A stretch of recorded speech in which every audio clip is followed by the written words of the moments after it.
प्राचीन काल में जब पांडवों के बीच धर्म और ज्ञान की चर्चा होती थी, तब अर्जुन ने भगवान कृष्ण से एक महत्वपूर्ण प्रश्न किया।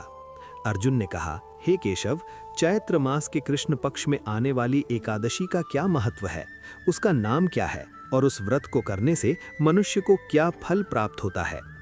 भगवान श्री कृष्ण मुस्कुराए और बोले, हे अर्जुन, चैत्र मास के कृष्ण पक्ष की एकादशी को पाप मोचनी एकादशी कहा जाता है। इस व्रत को करने से मनुष्य के सभी पाप नष्ट हो जाते हैं और उसे मोक्ष की प्राप्ति होती है। इसके बाद श्री कृष्ण ने एक प्राचीन कथा सुनाई। बहुत समय पहले एक सुंदर वन था जिसका नाम चित्ररथ था। उस वन में महर्षि मेधावी ऋषि कठोर तपस्या कर रहे थे।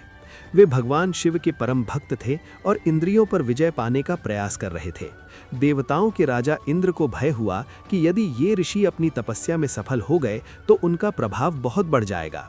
इसलिए उन्होंने स्वर्ग की सुंदर अप्सरा मंजू घोषा को भेजा ताकि वो ऋषि की तपस्या भंग कर सके।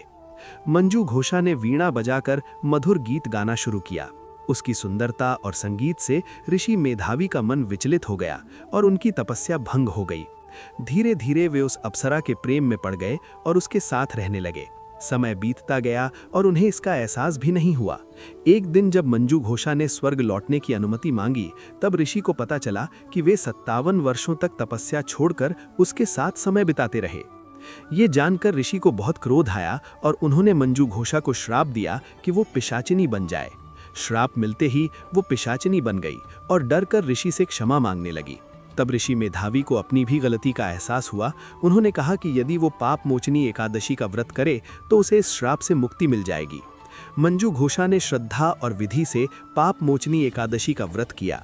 व्रत के प्रभाव से वो तुरंत पिशाचिनी योनि से मुक्त होकर फिर से अप्सरा बन गई और स्वर्ग लौट गई।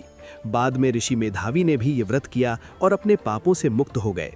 इस प्रकार पाप मोचनी एकादशी का व्रत मनुष्य को पापों से मुक्त कर मोक्ष का मार्ग दिखाता है।